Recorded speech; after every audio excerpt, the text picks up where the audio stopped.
Hi friends, welcome back to our channel. PM Kisan Annadata Sukhibhava నిధులపై కీలక update. ఖాతాల్లోకి 7,000 అంటూ చిన్న అప్డేట్ అయితే రావడం జరిగింది. పీఎం కిసాన్ అన్నదాత సుఖీభవ లబ్ధిదారులకు బిగ్ అప్డేట్స్. ఈ రెండు పథకాల నిధులను మరోసారి ఒకేసారి నిధులను విడుదల చేయాలని ప్రభుత్వం నిర్ణయించింది. ఈ మేరకు ముహూర్తం సైతం ఖరారైంది. ఇప్పటికే ఏపీ ప్రభుత్వం అన్నదాత సుఖీభవ తొలి విడత నిధులను ఏపీ పీఎం కిసాన్తో కలిపి ఆగస్టు 2వ తారీఖున రైతుల ఖాతాల్లో జమ చేసింది.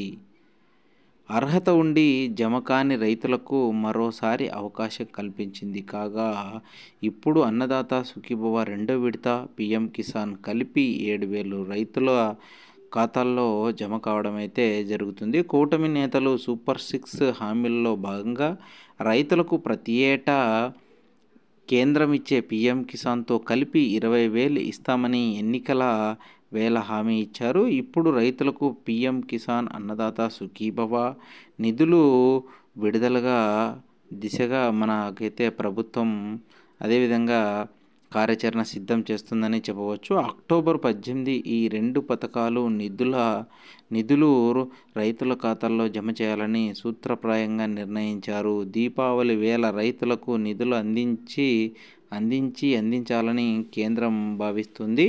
దీంతో పీఎం కిసాన్తో పాటుగా 3 విడతలుగా అన్నదాత సుఖీభవ నిధులు విడుదల చేయాలని ఏపీ ప్రభుత్వం నిర్ణయించడంతో అదే రోజున ఈ పథకానికి సంబంధించిన నిధులను రైతుల ఖాతాల్లో జమ చేయనున్నారు. ప్రధానమంత్రి కిసాన్ సమ్మాన్ నిధి 20వ విడత నిధులను ఆగస్టు 2వ తారీఖున విడుదల చేయడం అయితే జరిగింది. అదేవిధంగా 21వ విడత నిధులను కూడా దీపావళికి విడుదల చేయాలని కేంద్ర ప్రభుత్వం అయితే నిర్ణయించింది. కాగా షెడ్యూల్ ప్రకారం ఏప్రిల్, జూలై మధ్య 41.58 లక్షల మంది రైతుల ఖాతాల్లో జమ చేయాల్సిన నిధుల్ని ఆగస్టు 2వ తారీఖు జమ చేశారు. పీఎం కిసాన్ కింద ఏటా 6,000 ఇస్తుండగా అన్నదాత సుఖీభవ కింద 14,000 ఇస్తామని రాష్ట్ర ప్రభుత్వం ప్రకటించింది. వీటిని కేంద్రంతో పాటు 3 విడతలుగా ఇస్తామని అధికార వర్గాలు తెలిపాయి. దీని ప్రకారం అక్టోబర్ 18న కేంద్రం 2,000, రాష్ట్ర ప్రభుత్వం 5,000 జమ చేస్తామని సమాచారం. అయితే కౌలు రైతులకు కేంద్రం పీఎం కిసాన్ నిధులు ఇవ్వడం లేదు. దీంతో రాష్ట్ర ప్రభుత్వమే అన్నదాత సుఖీభవ పథకం కింద 2 విడతల్లో 20,000 చెల్లిస్తామని నిర్ణయించింది.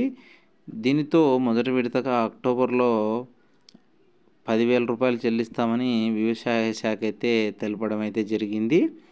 ఇప్పటికి వరకు అన్నదాత సుఖీభవ పథకం కింద సుమారు 46.64 లక్షల రైతుల కుటుంబాలను అర్హులుగా వ్యవసాయ శాఖ గుర్తించింది. ఈ పథకానికి అర్హులైన రైతులు భూ వివరాలను వెబ్ల్యాండ్ నుంచి తీసుకొని అన్నదాత సుఖీభవ పోర్టల్ ద్వారా గ్రామ స్థాయిలో ధృవీకరణ చేస్తారు. భూమి లేని కౌలు రైతులకు ఈ పథకం కింద లబ్ధి పొందడానికి కౌలు గుర్తింపు కార్డు పొంది ఈ క్రాప్లో నమోదు చేసుకోవాలని అధికారులు సూచిస్తున్నారు. 2025-26లో ఇంతవరకు 5.9 లక్షల కౌలు గుర్తింపు కార్డులు మంజూరు చేసినట్టు తెలిపారు. ఈ పథకానికి అర్హత కలిగిన రైతులు ప్రభుత్వ అధికారిక వెబ్సైట్ ద్వారా తమ అర్హతను పరిశీలించుకునేందుకు అవకాశం కల్పించారు. దీపావళికి ముందే ఈ పథకాలు నిధుల రైతుల ఖాతాల్లో జమ కానున్నట్లు చెప్పడం అయితే జరుగుతుంది. ఫ్రెండ్స్, చూస్తున్నారు కదా, వీడియో నచ్చితే ఖచ్చితంగా లైక్ చేయండి, మన ఛానల్ను సబ్స్క్రైబ్